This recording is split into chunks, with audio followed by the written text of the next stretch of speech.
안녕하세요. 쉬운 사주 공부 매화계곡TV의 김태영입니다. 이번 시간에는요, 일간이 생해주는 거, 식신상간에 대해서 공부를 좀 해볼까 해요. 이 일간이 생하는 식신상간은 굉장히 좋은 거죠. 내가 희생해서 남을 돕고 또 내가 내 에너지를 써서 뭔가를 생해준다는 거는 아주 아름다운 겁니다. 그런데 이 식신상간도요, 지나치게 많으면 일간에게 해가 되거든요. 식상, 과다, 해에 대해서 공부를 하겠습니다. 식신상간이 많아서 해롭다는 뜻이거든요. 이 식신상간은요, 일간에게 자식이 되고 내가 생해주는 존재예요. 그런데 식신상간이 일간이 약할 때 너무너무 많다 이러면 이 몸이 허약한 어머니가 많은 자녀를 양육하는 거하고 똑같은 비유를 할 수가 있거든요. 그래서 나중에는 이 아이도 제대로 키우지도 못하고 몸이 너무 안 좋아지는 거.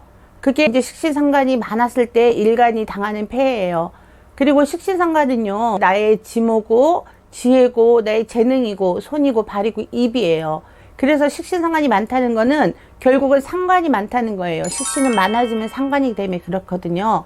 그래서 지나치게 나의 에너지를 설기시키는 역할을 합니다. 일간이 허약한데 식신상간이 많다는 것은 제가 처음에 비유했듯이 허약한 어머니가 많은 자녀를 양육하는 거기 때문에 이 결국엔 어머니도 약해지고 자식도 제대로 양육을 못 받기 때문에 빛을 볼 수가 없어요. 그래서 식신상간이 많을 때 일간을 도와주는 존재가 있거나 혹은 식신상간을 통제해주는 무언가가 없다면 사주는 균형을 많이 잃어버리는 거고요. 삶이 굉장히 곤곤하게 갈 수가 있습니다.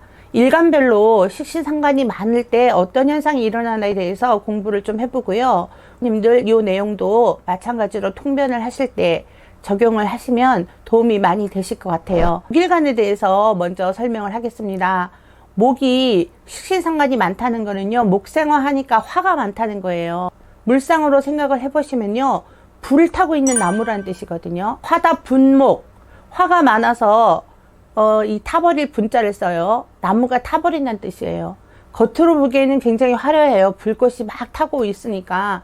그래서 목이 화가 많을 때는요, 이 정신력이라든가 내 중심이 없어지는 거예요. 특히 봄에 태어난 간목은요, 약간 그을리는 정도로 이 화가 많으면 그렇게 표현을 하고 마는데요, 여름에 태어난 목은요, 불타버리는 나무가 되는 거예요. 그래서 굉장히 안 좋게 우리가 해석을 하거든요. 지축이 많아진다는 겁니다. 허영심이 많고요. 이 불타는 나무가 굉장히 화려하기 위해서는 이 허영심이라는 것으로 우리가 통변을 하거든요. 목일간이 화가 많을 때는요, 정신력이 약해지고 허영심이 많아지고 사람을 길게 못 사귀어요. 짧은 만남만 이어진다는 거죠. 목일간이 화가 많아서 식상이 많아서 두드러진 경우에는요, 어린 시절에 굉장히 똑똑하다는 소리를 듣습니다. 이 목일간이 화가 많을 때의 특징이에요. 이 목일간이 화가 많을 때는요, 이 지나친 불의 기운을 어떻게 처리할 수가 없으니까 항상 우울증을 갖고 살거든요. 조울증을 갖고 있거나 아니면 정신적으로 불안한 증세를 갖기가 쉽습니다. 그래서 목일간이 화가 많을 때는 이런 피해가 있을 수가 있어요. 그래서 통변을 할 때 목일간이 화가 많을 때는요, 적절히 조율해 줄 수 있는 무언가가 있는가 없는가를 잘 살피셔야 돼요. 이 불의 기운을 이렇게 누그러뜨릴 수 있는 토의 기운이 오거나 아니면 이 목의 기운을 살려줄 수 있는 수가 온다거나 해서 사주의 균형을 맞춰가는가 안 하는가를 찾아봐야 되는데, 어차피 이 사주에 목에 불이 많다는 거는 이미 3개 이상 4개 이상 화의 기운이 많다는 거거든요.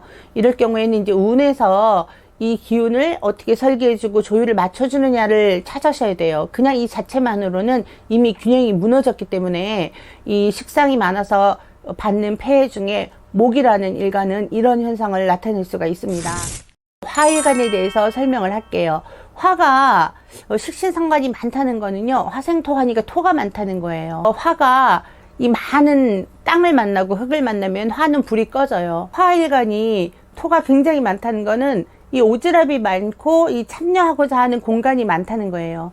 그래서 화일간은요, 지나치게 많은 토를 만나면 토로 인해서 불은 꺼지거나 어두워집니다. 빛을 잃는다는 거예요. 방향성을 잃는다는 거거든요. 그리고 화는요, 속도감이 되고 우리가 말하는 예의 범절이 화의 기운이거든요. 그런 화의 기운이 토로 인해서 꺼진다는 것은 내가 방향을 잃고 속도감을 잃고 또 예의 범절을 잃는다, 이렇게 해석을 합니다. 그래서 화일간이요, 지나치게 많은 토를 만났을 때는 그런 현상이 일어나기 쉽습니다. 그리고요, 토는 지나치게 많아지면 화일간에게 해당하는 수가 되죠. 수를 막는 역할을 합니다. 여자 같은 경우에 남자의 인연이 좀 멀어지거나 결혼이 늦어지거나, 남자 같은 경우에 자식의 인연이 좀 멀어지거나 늦어지거나 이런 현상도 나타납니다. 그래서 토라는 오행이 지나치게 많을 때 화가 받는 폐에는 이런 식으로 해석을 합니다. 다음은 토일간이 식신상간이 많을 때를 설명드리겠습니다. 토가 식신상간이 많다, 생해주는 게 많다는 거는요, 토생금 하니까 금이 많다는 거예요. 그러니까 땅에 금이 많아졌으니까 철분이 많은 땅이 됐다는 거예요. 땅의 본연의 인물을 잃고요, 변색하기 쉬운 상황이 되는 겁니다. 이 변색이라는 거는요, 이 토로서의 그 실속이 없어지는 겁니다. 헛토가 되는 거예요. 비어 있다. 그래서 토가 토로서의 임무를 할 수가 없으니까, 토는 작물을 키우거나 나무를 재배하는 그런 역할, 생산의 역할을 하잖아요. 그런데 토가 금이 너무 많아 버리면 이 토로서의 역할을 못 하고요, 이렇게 변색을 해버립니다. 쓸모없는 땅이 돼버릴 수가 있어요. 그래서 토가 금이 많은 사람들, 이 식신상간이 많은 사람들은요, 직업 변동이 그렇게 많고요, 또 사람의 인연, 연애를 한다거나 아니면 사람을 사귈 때 많이 바꿔요. 사람의 인연을 많이 바꿔치기 해요. 이거는 뭐 길게 간다, 짧게 간다의 그런 개념이 아니고요, 많이 바꾼다는 거예요. 변색의 의미가 강하다는 거. 그 토가 금이라는 식신상간이 많을 때는요, 그런 성향이 강해져요. 토 오행이요, 금을 많이 봤을 때 또 하나 특징은요, 그렇게 호기심이 많아요. 그래서 이것저것 관심을 많이 갖고요, 손을 많이 댑니다. 그렇지만 이 헛토기 때문에 실속이 없습니다. 고생하지만 손에 실질적으로 쥐고 얻어지는 이득이 없다는 거예요. 이 일간이 식신상간을 많이 봐도요, 뭐 재성이 있느냐 없느냐도 되게 중요해요. 다음은요, 금일간이 식신상간이 많을 때입니다. 금이 식신상간이 많다는 거는요, 수가 많다는 거예요. 금생수 하니까. 금이 수가 많으면요, 수다 금침이라고 해가지고 이 물이 많은 곳에 금이 가라앉아 버리는 거예요. 이게 정체성을 잃어버리는 거거든요. 물상으로 생각해 보시면 아주 망망대해에 이 조그만 바늘 하나를 똑 떨어뜨렸다고 상상을 해보세요. 찾지도 못해요. 그만큼 이 금이 아예 정체성을 잃어버린다. 많은 물을 만나면 이렇게 수다 금침이 돼버려가지고 자기의 역량은 아예 발휘를 할 수가 없습니다.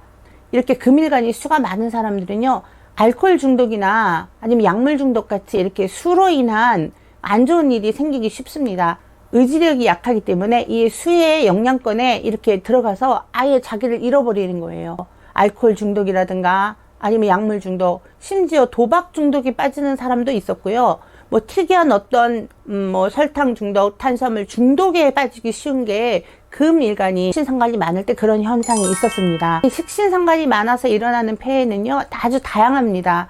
그렇지만 이제 금일간이 수가 많을 때 이런 현상이 일어났었고요. 만약에 이게 좋은 쪽으로 발전이 되면요, 이 전문성입니다. 하나에 집중해서 올인한다는 거는 전문성을 나타내거든요. 그래서 금일간이 수가 많아도요, 이 수오행이 어떤 식으로 균형을 잘 잡아서 많이 활용이 되고 잘 흘러가고 수기 유행이 잘 된다면 이것도 또한 좋게 발휘를 할 수가 있습니다. 다음은요, 수일간이 식신상간이 많을 때, 그것은 목을 만난다는 거죠. 목을 많이 만날 때 일어나는 것에 대해서 설명을 하겠습니다.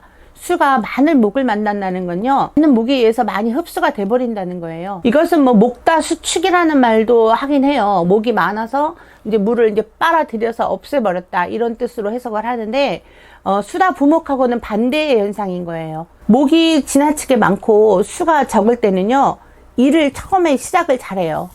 시작을 잘하고 유시무종이라고 해가지고 시작만 있고 끝이 없는 경우가 많습니다. 이게 목이 많은 사람들의 특징인데, 이 원천 역할을 해주는 물이 없기 때문에 그렇습니다. 마무리를 못한다는 거예요.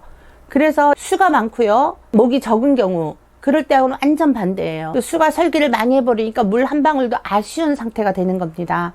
그래서 목이 지나치게 많아지고 물의 조력을 받지 못하기 때문에 남을 업신여기거나 무시하는 행동을 잘해요. 이 목의 기운만 많았기 때문에 내가 세상에서 제일 잘났다라는 착각도 갖고 있고요. 수다스럽고 시끄러울 수도 있어요. 이 수는요, 목을 만났을 때 적절하게 조율을 해줘야 되는데, 목이 너무 많아지면 이런 현상이 일어나기 쉽습니다. 각 일간별로 식신상관이 많아서 나타나는 현상, 특징, 성향 이런 걸 좀 설명해 드리고 있는데요. 요거를 응용하셔가지고 이럴 때는 뭐가 와서 뭐를 도와주면 어떻게 좋아지더라, 또 뭐가 어떻게 됐을 때 상황이 균형을 잡아가더라, 이런 걸 공부를 하셔야 됩니다. 그러니까 오늘은요, 식신상간이 많아서 일어나는 안 좋은 성향이라든가 특징에 대해서 공부를 했습니다. 정리를 다시 해보시고요. 좀 더 정리해 놓은 자료를 보고 싶다 이러시면 제 블로그에 오시면요, 내용이 자세하게 나와요. 학우님들 공부하기 쉬우시게 설명을 잘 해놨으니까요, 들어오셔서 공부를 차근차근 하시면 도움이 많이 되실 겁니다. 식상과다해에 대해서 공부를 했습니다. 끝까지 시청해 주셔서 너무 감사하고요. 나가실 때 좋아요, 구독 꼭 눌러주세요. 고맙습니다.